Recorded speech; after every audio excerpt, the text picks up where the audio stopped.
and cannot be fought with water. Fighting an engine room fire requires a different strategy.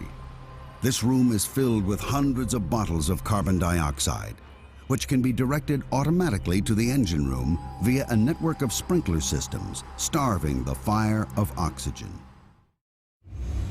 The Atlanta has been powering her way towards Singapore, with Captain Llewellyn determined to keep her on schedule. The Atlanta's ability to maintain her top speed is thanks to her revolutionary propeller. This 85-ton, six-bladed piece of molded alloy spinning at just 104 revolutions per minute provides enough thrust to drive her forward at 25 knots. Sitting behind that propeller is a huge rudder that plunges nearly 12 meters below the surface of the waves. It's roughly the same size as a double-decker bus. And with a surface area like that, the captain doesn't want it angled for too long. A rudder at an angle causes drag, which slows the ship down. You need to keep the rudder movements to a minimum. So I like just to keep her within 1 degree on either side, but that depends on the sea conditions. Big swells, big following sea, you can't do that. At the moment, the sea conditions are perfect for steering a straight line to Singapore. ETA, 0700 hours.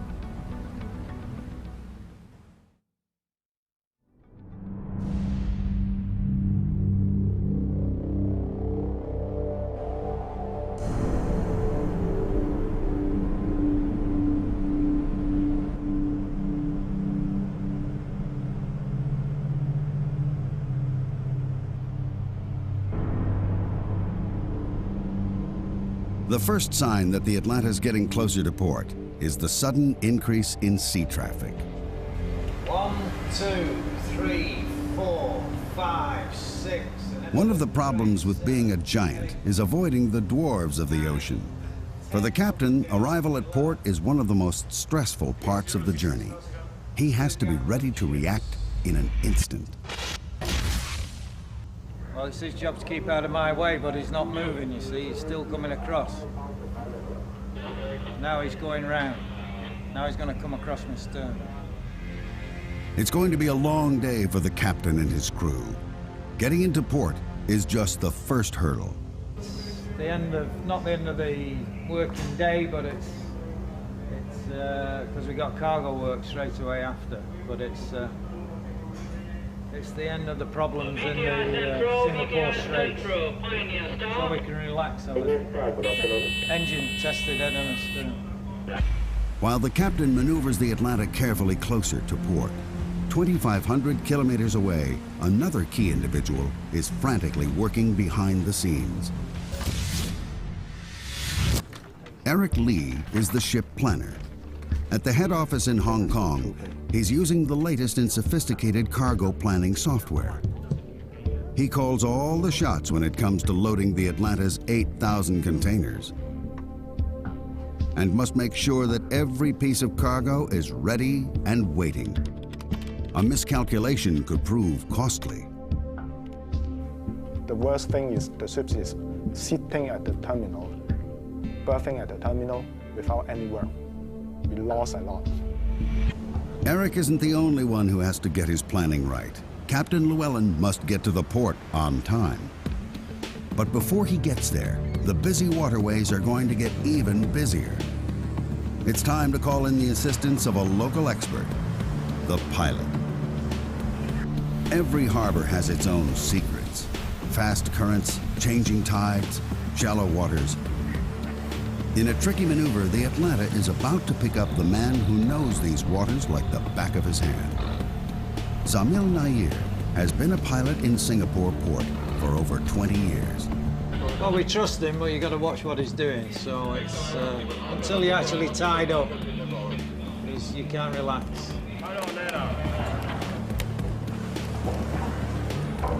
Bringing this megaship into dock is the most dangerous maneuver of any trip. Dead slow at the moment. The chain of command is strict and involves as many as 12 key individuals. Thank you, brother.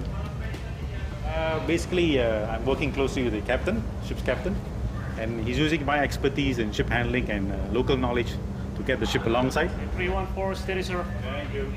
Dead slow ahead. Dead slow ahead. Sea Labrador, Pilot Labrador. We've got a tug coming out there.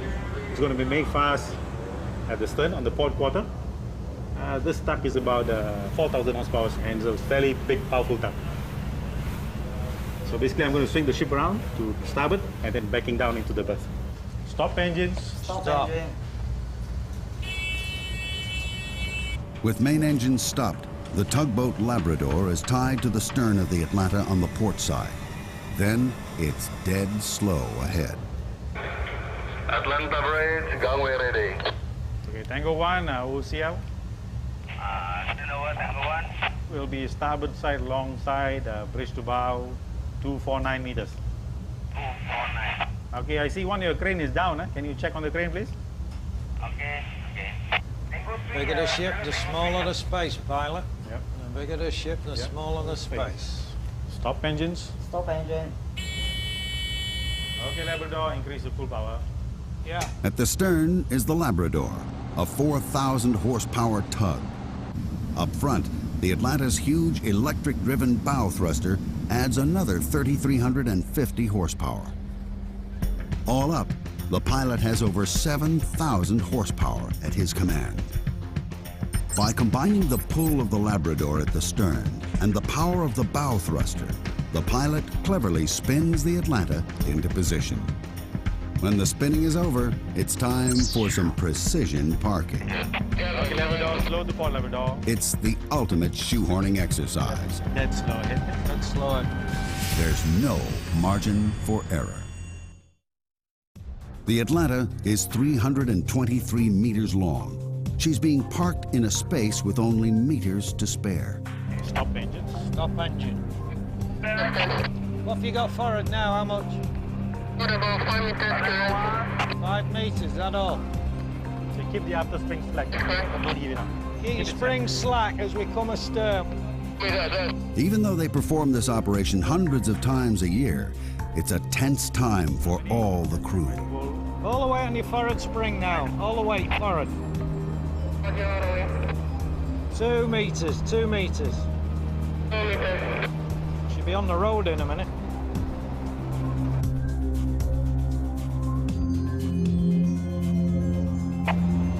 Position. In position, hold her there now, hold her on your spring. Another successful docking for the captain and Nair, the pilot.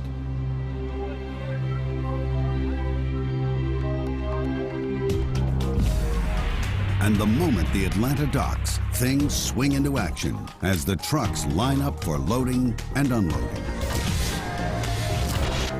Singapore is one of the largest container terminals in the world, handling 17% of the world's total container trade. In 2004, over 20 million 20-foot containers passed through the port of Singapore. For every single ship, every minute in port counts. A total of 4 giant cranes start moving the Atlanta's containers at breakneck speed. The pressure is on.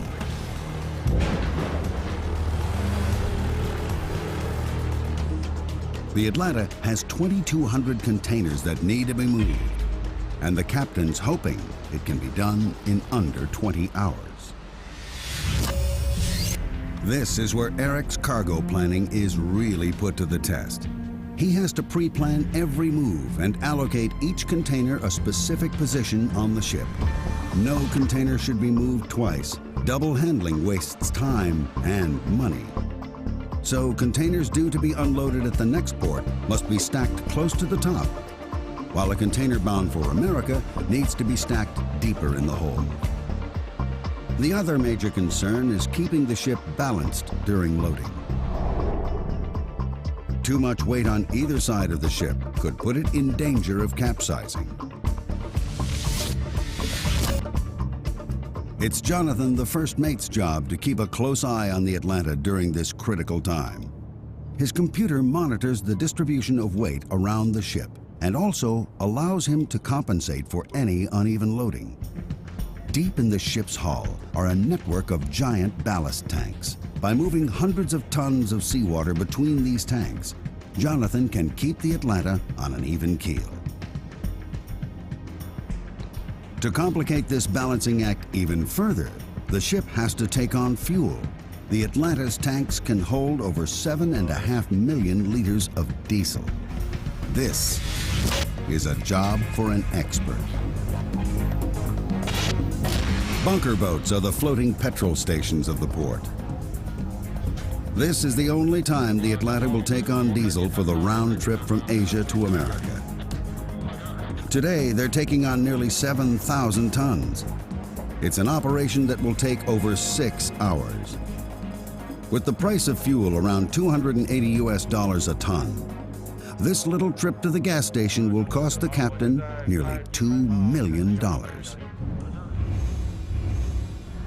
While the engine's shut down, Alvin, the second engineer, can check out the crankcase. There are certain advantages to working on an engine this big.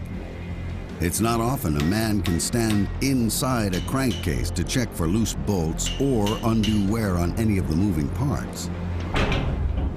When a cylinder has a bore of nearly a meter and the piston has a stroke of 2.4 meters, any wear is going to cause serious trouble.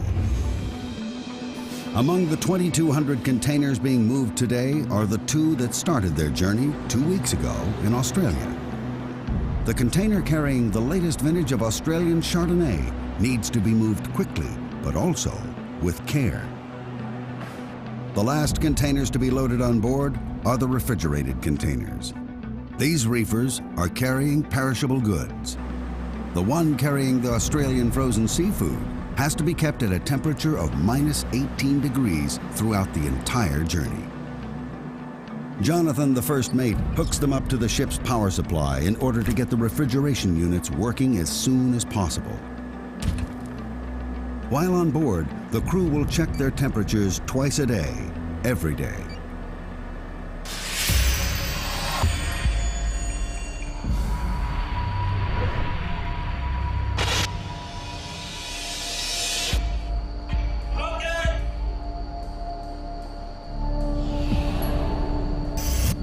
Below decks, the crew go on a manhunt. At dock, there's always the risk of taking on extra cargo, human cargo. Stowaways looking for a free ride to the USA.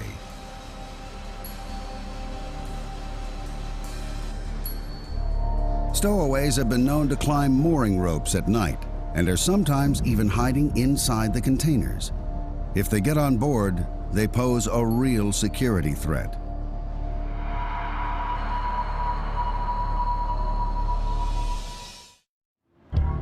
While the crews search for stowaways down below, up on the bridge, the officers are planning for the sea voyage ahead. It's the second mate's responsibility to plot the course. It's an intricate combination of old world tradition and new age technology. He does his initial plotting using charts, slide rule, and compass, and then transfers the data into a computer. The advanced software then links his data to the satellite navigation systems and radar.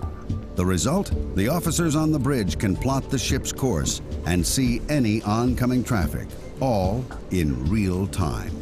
Well, the beauty of that for me is you see where you are instantly. You see exactly where the ship is. And there's many times I have to be on my own, so I need to know where she is. A ship of this size, when she's drawing 13.6, 14 meters, we need to know exactly where she is. The search for stowaways below deck is complete, and the crew have given the bridge the all clear. Nearly 22 hours after first docking, all of the new containers are on board and are being secured for the long trip to Hong Kong. Each container is lashed to the rows above and below in a matrix which locks every single container rigidly in place. This ensures that none of the cargo, including those bottles of Australian wine, will shift if the Atlanta starts pitching in a storm at sea. A full 2 hours later than planned, but with all cargo on board and firmly secured, the Atlanta is ready to leave Singapore. Taking a giant out of port can be